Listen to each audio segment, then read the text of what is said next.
amazing. Both like to play those champions. Vi and Thresh do go down. We'll see whether that's going to hamper Amazing or not. Jankos, we've seen, like you say, on Evelyn. He's been on Elise. He's been on a number of champions throughout this tournament already.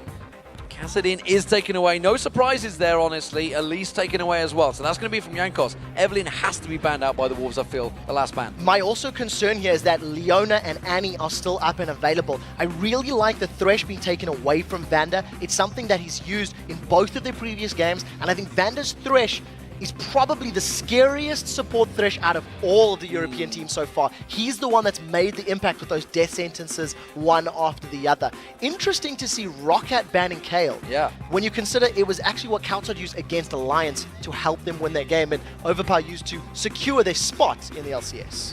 Final ban. What will it be from the Wolves? Will it be Evelyn? No. Annie. Yeah. So, do they go for a top laner? They choose and value Seliver's AD carry, Kaylin. This is scary because if they lock this in, Mundo and Shyvana could and most likely would be picked up by the Copenhagen Wolves. Definitely. We have seen them running.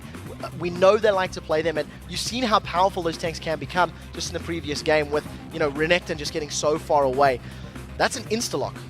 Insta-lock Lee Sin actually from Amazing. So he's making it very clear he wants that aggressive jungler and he wants to get in people's faces. Oh, we're just waiting to see what Youngbuck's going to go with. We know what the jungler will be, which means ROCCAT will delay theirs, I feel, because I don't think they have to panic about maybe Evelyn being taken away. Yasuo being locked in. Second game running now, this time for the Wolves, alongside Lee Sin, just like we saw for Millennium. So we may actually be seeing the Copenhagen Wolves running a similar strategy so far. It didn't work for Millennium because they had no ability power damage to back up the physical armor, and I think seeing that, you know, that's what you got to deal with. ROCCAT now has to start thinking, well, why don't we lock tanks in? Why don't we consider doing exactly what Fnatic did? You can see a playbook there sitting with ROCCAT discussing, hey, we didn't really see this one coming, so what do we want to use? What do we want to change? And they're going for almost an exact copy. We may see very similar comps to the previous game. Well, we'll see whether they counter it. The playbook clearly in the hands of Overpower there. Actually, that's not Overpower, that's Jankos, I believe. Yes, it is. Yeah, Jankos. So he's obviously the shot caller, clearly doing a lot of talking here. May well be the main shot caller for the team. Not really got that information so far. Shyvana, well, Youngbuck's been up against Shyvana against SK Gaming. He saw firsthand what Freddy122 could do against him, and Youngbuck was helpless with Mundo in that game. I wonder if he's going to go with something different. I'm very happy to see the Shyvana because in my mind, he would have done a better job than Renekton in the previous game. So I like this. This is basically the upgrade to Fnatic's comp from the previous matchup. The question is now, how does the rest of these lanes get rounded out for the Copenhagen Wolves? They could put Yasuo in the top lane.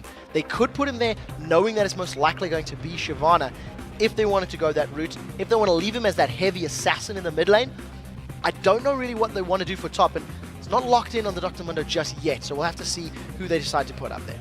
Of course, with Mundo alongside him, what would we expect from the mid laner? I don't expect to see, I don't know, maybe Yasuo is going to be the mid laner for Countside, or whether that's going to be Younger. Of course, Mundo does get locked in, that almost certainly is. Yeah. It's going to be a Lucian.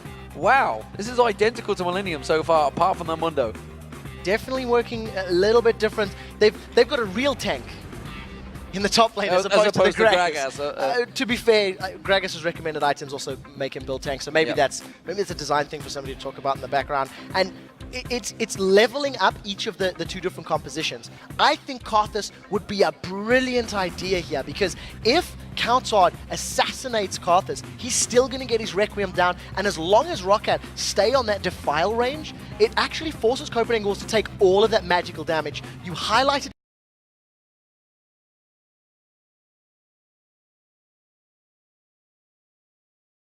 Evelyn, we talked about how good Jankos was on him yesterday, and that is all the magic damage you need. You can, you know, jump in from the side. I prefer Karthus. I don't think you need more physical here. I really think so AP might be the way to go. He's obviously thinking he's going to be up against Yasuo in that mid, and he's just wondering what am I going to counter it with. Riven? Potentially. He saw obviously in that mid lane, I think it was game 1 he played Riven. Game 2 actually. Well, it was Nuke that played it in game 2. Yes. I think in game 1. No. If against NIP, it was Kayle.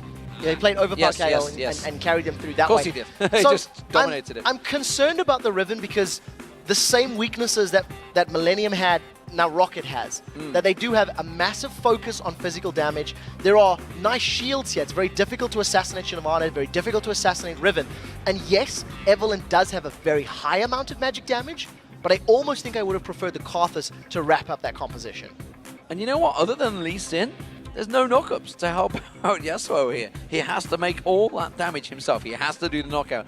Not that hard of a skill, honestly, but it would help if you get help with a little bit of help from your friends. I've completely messed that line. They're going to be able to get Lulu's Wild Growth to help out, as well as Shyvana's knockback. As soon as Dragon's Descent goes in, that will actually be enough. No, wrong team. You are right. Got distracted. I am right. Yeah, you are right. You're 100% right. Lee Sin is the only one. That's it. Yeah. Kickback. Dragon's Rage, only thing that's going to interrupt it. We're not going to have the Gragas Barrel plus 3-man, which is what Millennium did just above the Baron Pits that helped them win that fight. And I think the onus is going to be on Copenhagen Wolves to not lose towers to Caitlyn Lulu. So ROCCAT will be looking for the 2v1.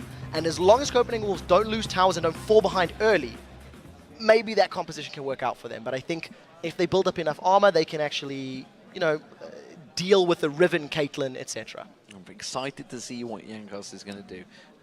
It could be interesting. He's gone Rabadon Zescat before. Let's see if he's going to do it again in the jungle. Now, though, let's see what you fans at home have been favoring. Checking the votes online, it looks like 54% of you believe that ROCCAT will put out the win here. And not quite on the hype train that we as casters are right now. And I know Deficio is definitely on this train. He is excited. He's like a little kid before Christmas to see what the ROCCAT versus Alliance game is going to be like later on. That's the final game of the day. Right now, we're into game 3. ROCCAT will be starting out as the blue team. They're going to be up against the Copenhagen Wolves, who are searching out, trying to get their second win. Yeah, they're 1-2 right now. This is the last game of the week for the Copenhagen Wolves. I'd like to see how ROCCAT handle their team fights. I think part of the reason we get so excited when we look at ROCCAT and how they've been performing over the last few games is they are so immensely strong in all of their fights, and their coordination seems to just be on another level right now. And they're going to be put to the test against the Copenhagen Wolves. So here we go. There is ROCCAT.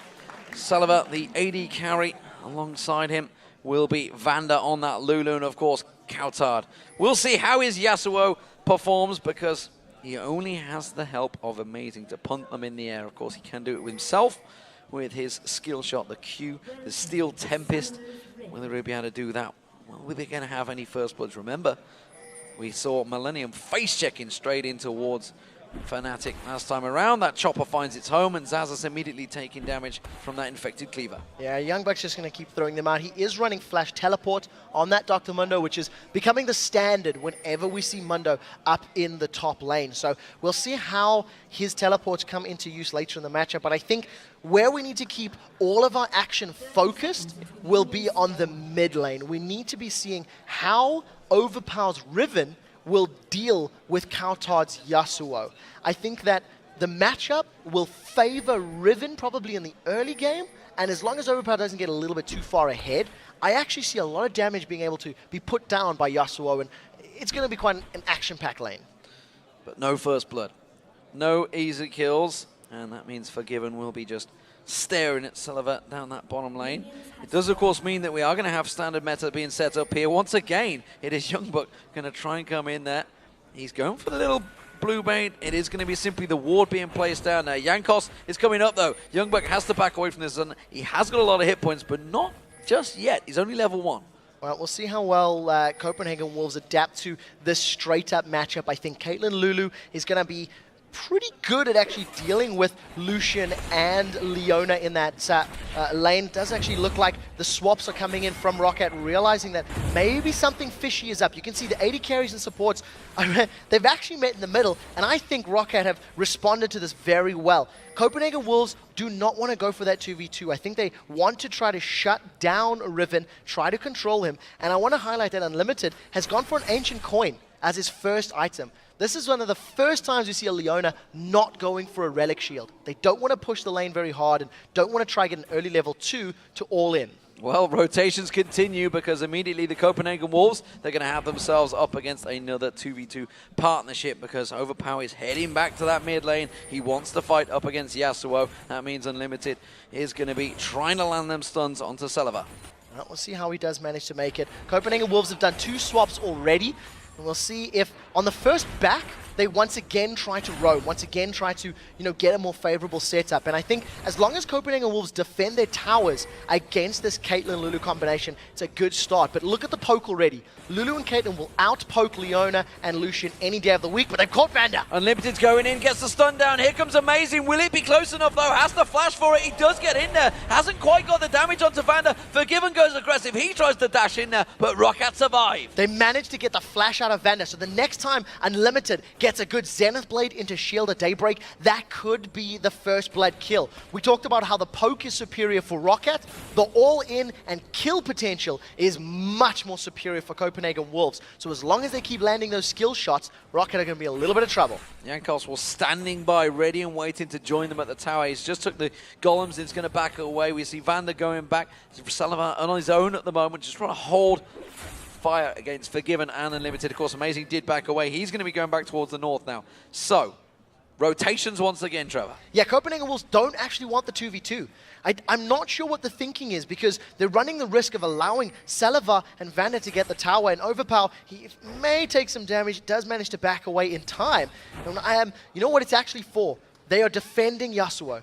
I think they are scared that Overpower's Riven is going to control Kautar's Yasuo, and he's more comfortable relying on that Steel Tempest. It's only a cooldown, there's no mana cost available, and can just carry on CSing from range. Jankos is going to walk past Amazing. Amazing will see him, and this could be Jankos in trouble. Jankos could be in trouble. So far, he's only died once in the LCS, and Amazing putting a lot of damage back down on towards him. And Liberty's going to try and come around. That Zenith Blade's not got the range yet, though, and that's going to force him away. He's flashed for it. Oh, and a quick flash. That was quick reactions from Jankos. Very good reaction time. Flash for a flash, but that at least dissuades that first gank. Now, Copenhagen Wolves keeping Overpower under pressure. He's 4 CS down, his tower is now taking damage, and this is exactly what the Copenhagen Wolves need to do to get this sort of